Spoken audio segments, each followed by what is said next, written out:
有冇搞錯？大家好啊！唔好意思啊，2個星期就冇做任何嘅節目。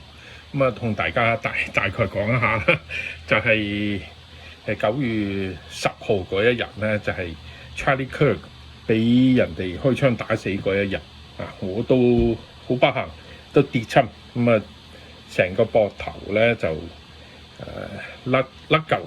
同埋有啲斷啦，咁啊做咗手術，咁啊但係而家差唔多已經好翻啦，2個星期啦，咁啊雖然咧仲未完全恢復啊，但係下個星期咧應該可以見翻大家，同大家一齊做節目。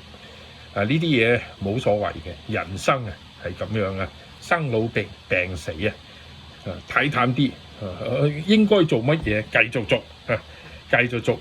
冇問題嘅，不過我知道好多朋友咧好關心喺呢度咧，多謝大家，我哋下個星期見，拜拜。